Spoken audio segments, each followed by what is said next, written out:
Ladies and gentlemen, welcome to Art, I Swear. With me, Katie Gibbs, and beside me as always is... Vanessa Van Alstyne. That doesn't sound like you're recording for your voicemail at all there, Vanessa.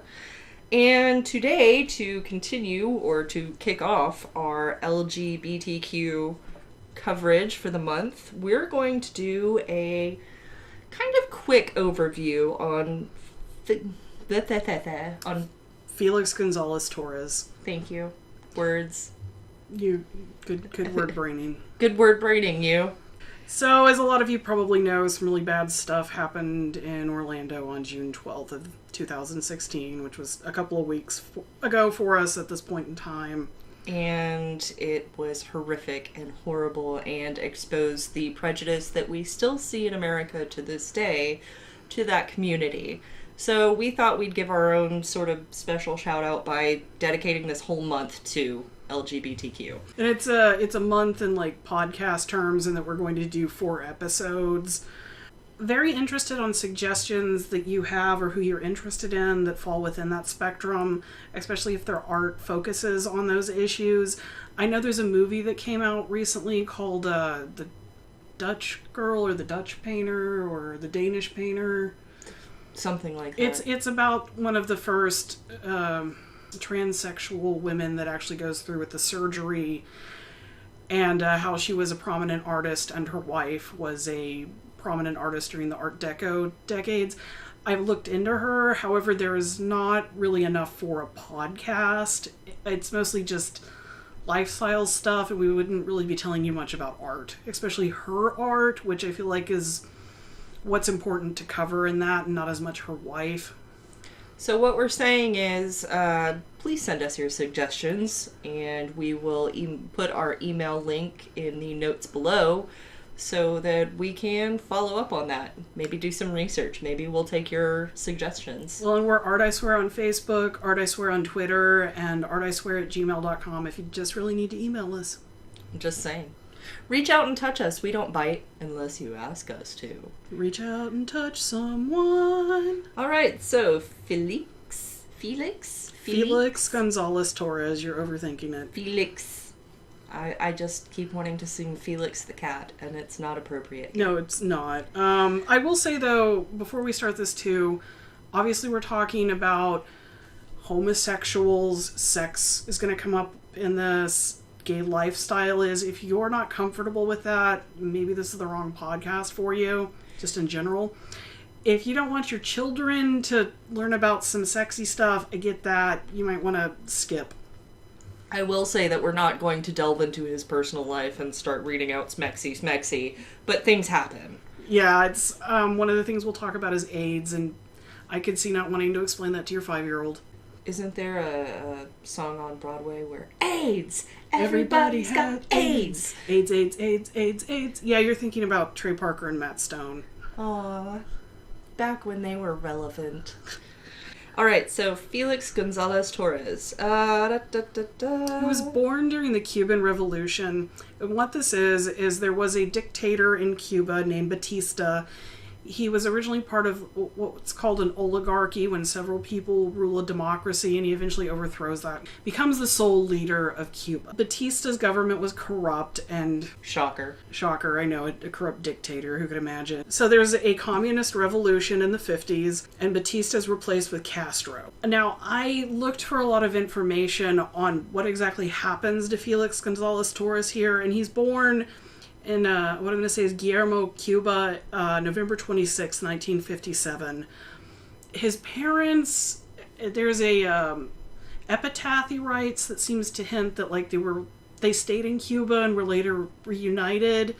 However, what we do know happens is that him and his sister Gloria were first sent to an orphanage in Spain that was friendly to Batista, and then eventually moved in with family in Puerto Rico, and that's really where he lives until adulthood. So he moved to New York in 1979 to study art in the Whitney Independent Study Program. Now, the Whitney Museum was founded in 1931 by Gertrude Vanderbilt. Fancy name. The Vanderbilts were on par with like the Guggenheims and the Roosevelts and all those old, like oil and steel and railroad baron families. Old money. This is actually Gertrude Vanderbilt Whitney and hosts the Whitney Biennial. It's kind of like art for the Oscars. Or the Oscar for art. Or the Oscars. Words. Words good. It's the dyslexia. No, that's me, oddly. It was an independent study program set up in 1963 to assist in curation and art history studies. And this has actually produced many prestigious alumni. Ooh. Gonzalez Torres himself received a BFA from Pratt? Yep, Pratt. It's a university I believe it's on Long Island or... All I can think of is Chris Pratt, Star-Lord, Guardians of the Galaxy, Parks and Rec. Ugh. My little pop culture brain has just melted into goo. He received his BFA from Pratt in photography in 1983, followed by an MFA from New York University in 1987.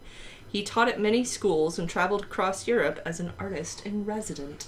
I didn't know that was still a thing. But what stank about getting married right after my MFA is it kind of kept me from being able to do artist in residencies. But what that is you go to like a place that has some kind of fund that runs it.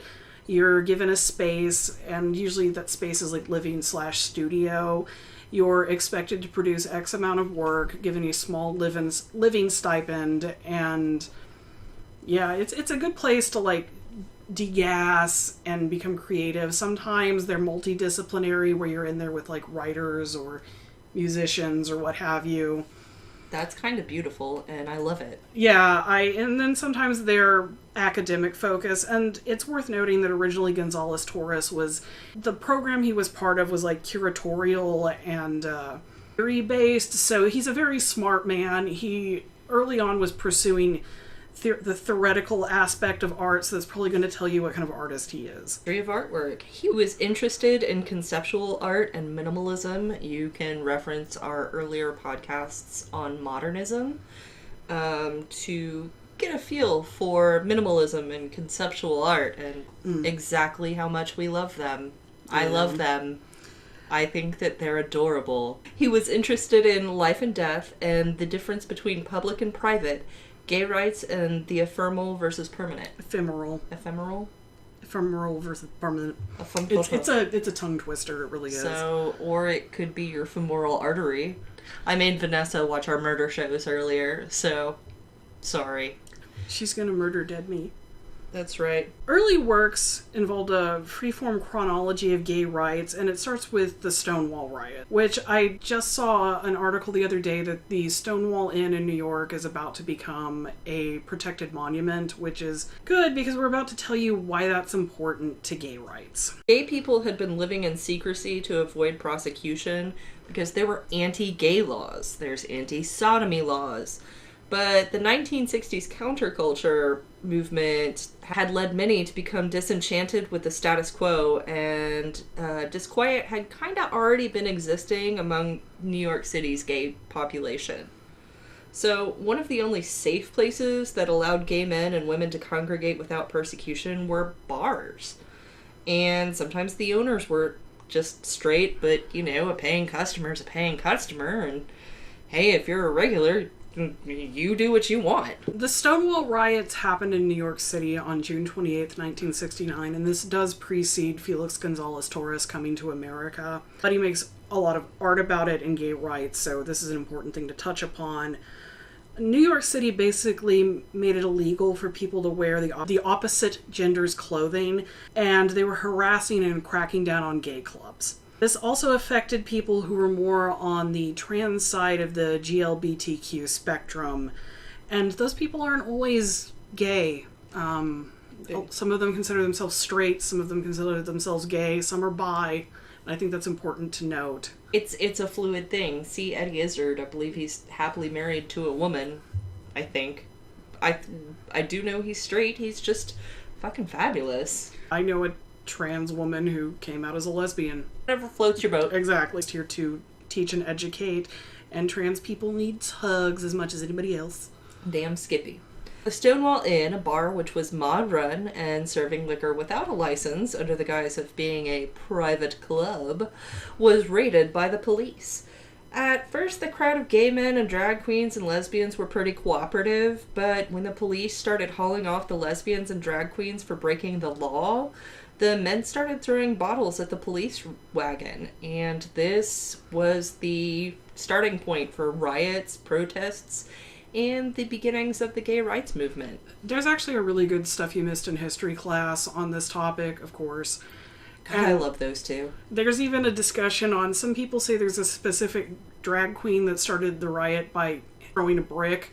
I like to think about that moment as this, like, very dramatic, like, beautiful made-up queen just, like, chunking this brick in slow-mo, and unicorns and rainbows followed it. Yeah, just, you know, it's this, like, gorgeous moment in civil rights. And it was probably a very angry person who threw a brick wasn't thinking about the symbolism. It is contested whether or not that's what actually happened, though. I mean... Let me have my unicorns and rainbows fantasy. That's where I'm going with this. I kind of want that.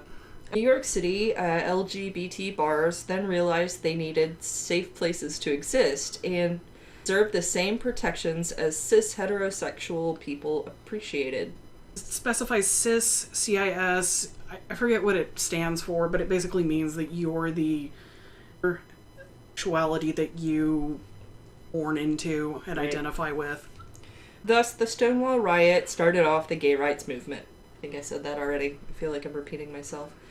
So we said this before, but Gonzalez Torres didn't move into New York City until 1979. But as a gay man who'd already been exposed to one major revolution in his lifetime, he chose to become a part of one that affected himself and the man that he loved. Who did he love? We're going to get there.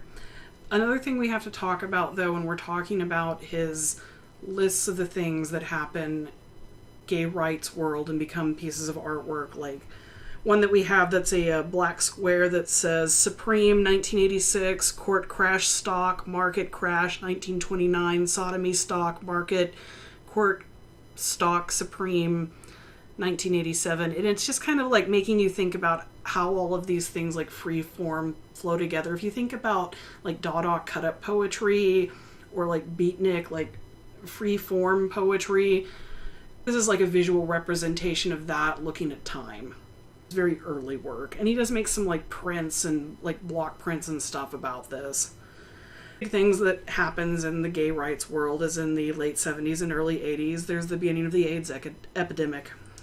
I know I made light of it before, but this was actually a very serious thing. I mean, my husband, I joke about this, he's reasonably straight, but he remembers the AIDS epidemic. I mean, he grew up in the 70s and 80s, and this was a very big deal. People were afraid to have sex because of the AIDS epidemic. It used to be a really big thing for couples to go get tested together to prove that they were clean before they started having sex. Like, that was one of your dates, was going to a clinic and seeing if you had AIDS. So the earliest known case of infection of HIV-1 in a human was detected in a blood sample collected in 1959 from in the Democratic Republic of Congo at, I think that's where the AIDS Institute is? Or no, the AIDS Institute cited that source. Oh, okay, sorry. You're fine. But by the end of 1990, over 307,000 AIDS cases had been officially reported, with the actual number estimated to be closer than 1 million. So, and then 8 to 10 million people were thought to be living with HIV worldwide. So we're just talking in the United States. There were 307,000 cases documented, but they thought it was over 1 million people because people were afraid to get tested. Well, and you have to remember, this is a virus. You can't get it from kissing, you can't get it from touching, you can't get it through mosquitoes. You're getting this through blood, something like a transfusion, or sex that causes some kind of tearing or ripping. Basic, but I don't think we can touch on this enough. You can be around AIDS people who have AIDS and never catch it. And even though we're talking about this in the context of a gay artist, AIDS is not a gay-only disease. I cannot stress that enough. White, heterosexual, cis people can and do get AIDS, and they get it from having sex. Look at Charlie Sheen. Don't look at Charlie Sheen. They say he's exposed, like, I think it's somewhere around 30 women, and I'm, like, estimating Not surprised. Yeah. He expose them to AIDS and HIV. Now, supposedly the drug cocktail he's on makes him very low risk, but that's frightening. And the other thing we have to stress, you can get AIDS through sharing needles. Once again, this is not only a druggy disease.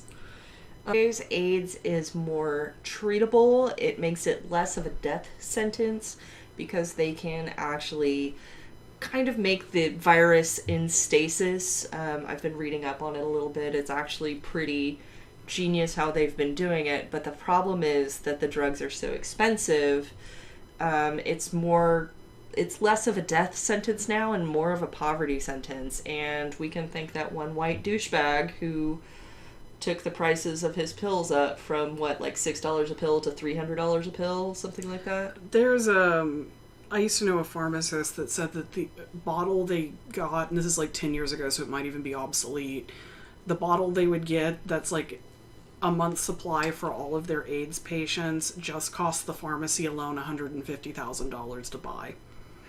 It's that South Park joke about Magic Johnson still alive because he injects money into his body. In some ways, it's kind of true.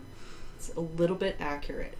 So, I feel like we got a little off topic here, but basically what we're saying is it is still a horrible, horrible disease. It can still kill you, but it's very difficult to catch. And in the context of Felix Gonzalez Torres' time, if you remember, he graduated from Pratt in 83, and he got his MFA in 87. So this means he is a gay man living in New York City, which is the epicenter for the AIDS epidemic. And he's a gay man in one of the most frightening times to be a gay man. Procedural pieces we're talking about, where he made prints and drawings about the chronology of the gay rights movements, deaths, etc., translated it into a piece of art where these mismatched chronologies are printed on paper, stacked, and left for people to take the works themselves. An example, and he always titles his work Untitled and then a hint at what it means. So Untitled, Death by Gun. And it's this sheet of paper that's all of the people that died in a year in the country, just their faces being shot by a gun or being killed by a shooting. Right. And then there's another one that's Untitled 1993 that's just text that's very large and printed. Part of the point of this is that it's cheap and easily reproducible. You take from the piece of artwork, it becomes your piece of artwork, but also alter the piece of artwork that exists by your taking. And how does that change when it's replenished every night? So it's these things that visually look a lot like those minimalist cubes by Donald Judd that are just lined up, but that you're eroding yourself. How do these works reflect on the gay rights movement and the AIDS crisis? I think about it just like what AIDS does to your body, by robbing you of your white blood cells, by making it to where you can't fight off entropy. Taking these pieces of paper, taking these histories, taking these things that a lot of them reference back to the gay rights movement. AIDS patients die slowly, one white cell at a time, at the hands of unknowing lovers. How these deaths from a virus spread like paper left in an apartment or cast into the wind. Just something to think about. Very deep right now. Do you want to continue with the conceptual art? And this is what's most moving to me about Felix Gonzalez Torres, is the love that he made about his long-term partner who he met in 1980, that's a man named Ross Laycock. Oh my gosh, I love this story. And don't break this for me. I love them. No, I love them too. I mean, they met and they just fell deeply in love. They were both extremely smart, very well versed in gay theory and the gay rights history. Ross on his own it sounds like the man was pretty much a genius. And they were extremely devoted to each other. And they begin to kind of play off of each other in a way that inspires Ross to become a better man and inspires Felix's artwork.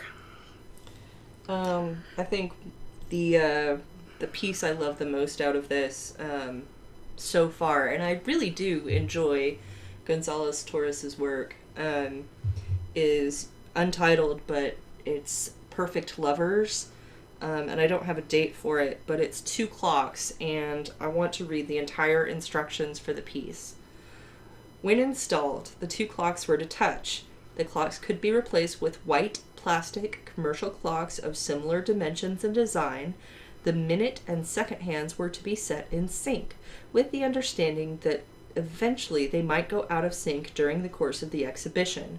If one of the clocks needed batteries to be replaced, it was to be done, and the clocks were reset accordingly. The clocks were to be displayed on a wall painted light blue. And that's exactly what this piece is. It is 2 white commercial clocks together on a light blue wall, touching each other, and the time is completely in sync. So for him, that was him and Ross. I mean, I don't think I have to say that, but I'll say that anyways, because sometimes I'm dense and miss things. And I like that when the batteries were to be replaced, that they reset both clocks. So it kind of shows how they reset their relationships. When one of them drifted a little further apart, they would bring it back together. Like I said, I love them, and please don't ruin this for me. This is the love you want, you know? Like, who doesn't want to have the perfect lover that they're always in sync with, and that will take the time when your battery starts to run low to make sure that you're okay and sync back up again. It just speaks to a healthy relationship and taking care of each other. They managed to stay together despite Ross moving off to Toronto in 1983 to pursue his graduate degree in English and biochemistry. English and biochemistry. From the University of Toronto. Yeah, English and biochemistry. Yeah, I found a lot of things that remarked on. That just shows you how smart Ross was, that Felix was very much attracted to a peer in him. And I will say Ross is originally Canadian, so moving off to Toronto is maybe not as weird as you think it is. No, I was still tripping over English and biochemistry. I know, my uncle has a PhD in biochemistry, and I think if you asked him about dual graduate majoring in English, he'd just laugh at you. So Ross always remained active in gay rights, but left school in 1988 due to his failing health. And if you haven't guessed, what happens is Felix and Ross both contracted AIDS. Now, if you know anything about AIDS, it can sit dormant in your system for up to a decade. You can be HIV positive for the rest of your life and never develop full-blown AIDS. Most people discovered they had AIDS when they got sick and just couldn't shake it. So what we're saying here is just because both Ross and Felix had AIDS, it doesn't mean that they cheated on each other. It doesn't mean that they were unfaithful in any way. Or maybe they were, and they were open and happy about it. But the point is, they had a strong and healthy relationship, and you can really tell because in 1991, Ross Laycock died of AIDS, followed by Felix in 96, but Felix stayed with Ross through the whole thing. And that is not an easy death. That's your system failing and you succumbing to ridiculous illnesses that, like, you know, anybody that doesn't have an autoimmune deficiency just don't get. I mean, there's stories from the 80s and 90s of people getting, like, diseases from their cats and dying of that. Like, diseases that humans just shouldn't be able to get. You get sores all over your body.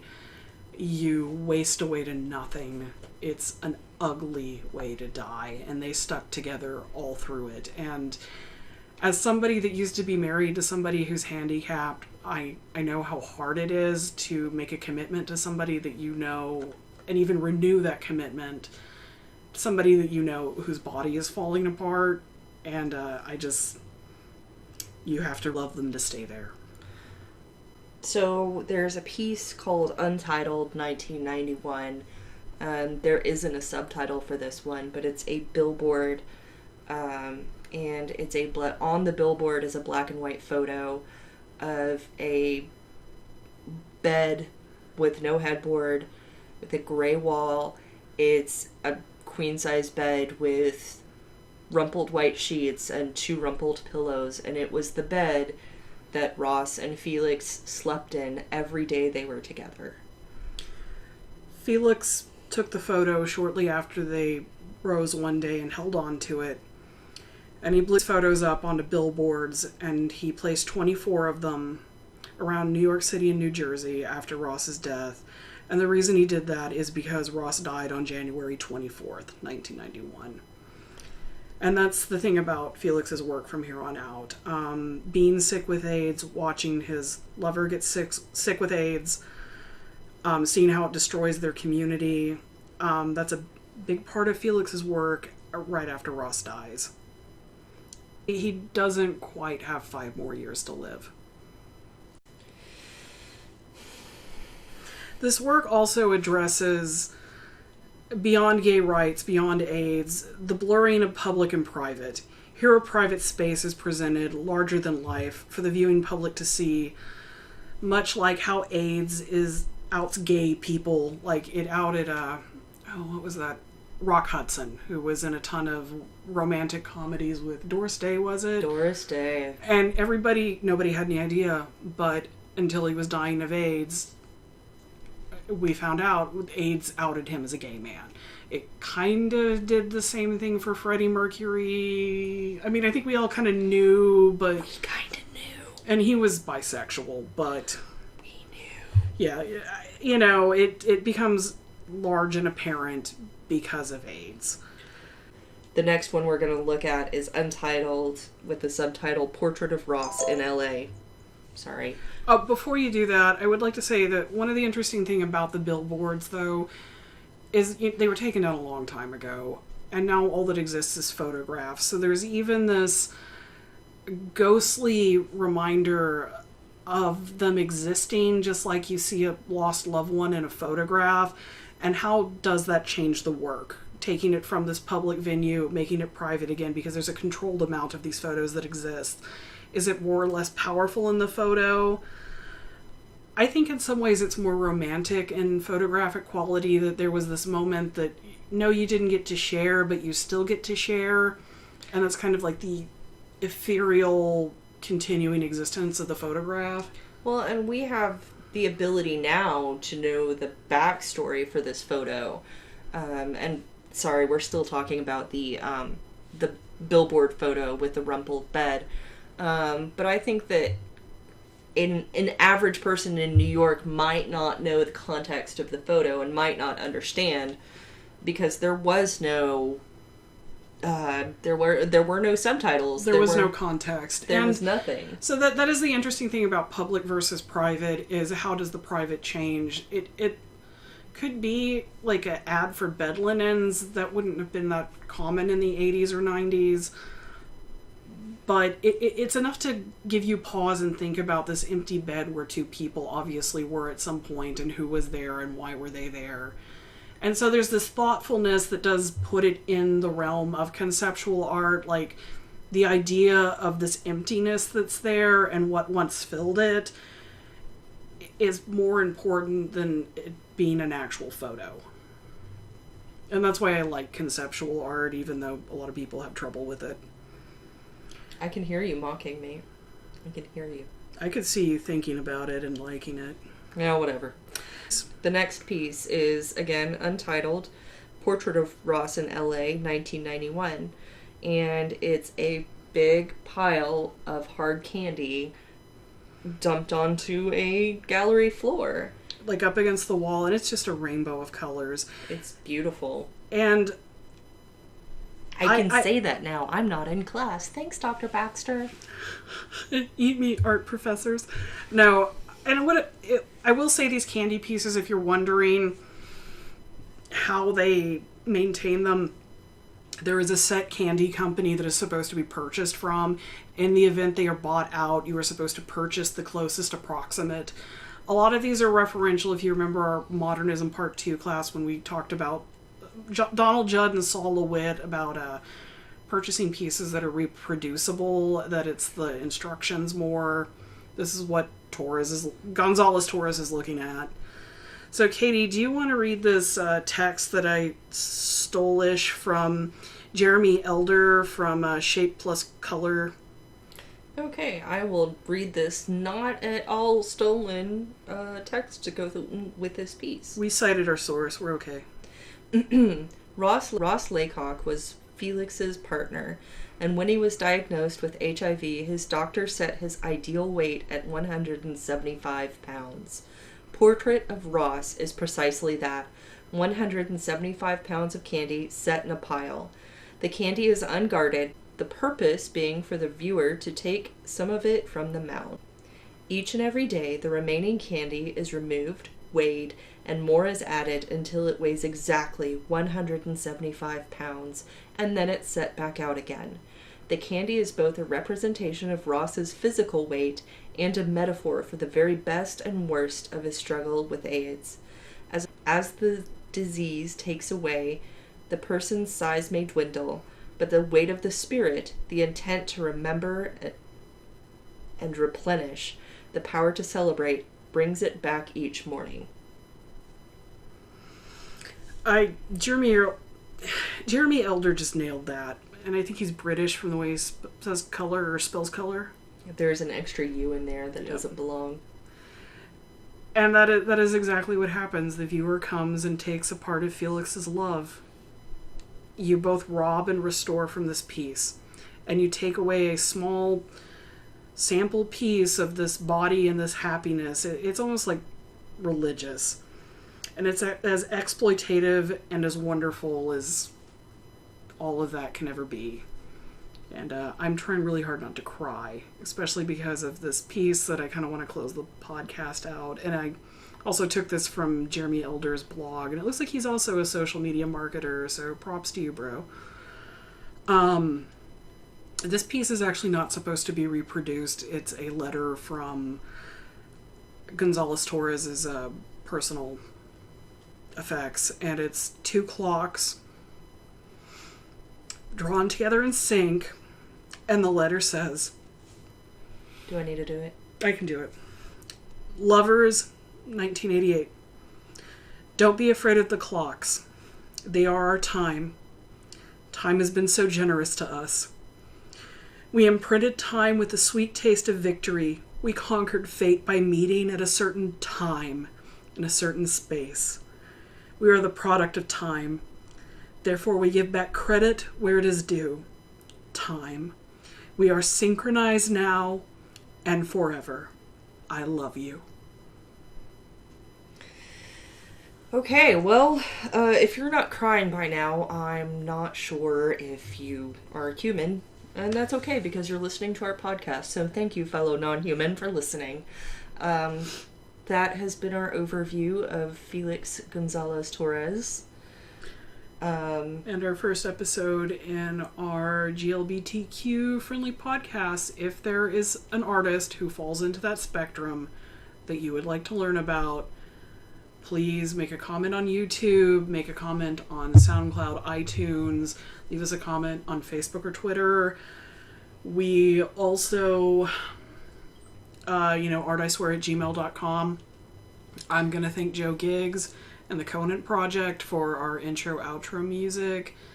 And I think that we're going to skip everything else and just kind of leave a moment of silence for the people that died in Orlando. I hope that in listening to this podcast, you've seen how true love can be between two men who are committed and would have totally held hands in 2015 when gay marriage was made legal and celebrated like crazy. And then been married. I'd like to think that they were married on the courthouse steps. That would have made me happy. Marriage isn't for everyone, but yeah, I like to think that too. Just again, let me have that they're just happy together now in their little afterlife. It's like anybody you lose who had a disease. They're not suffering anymore.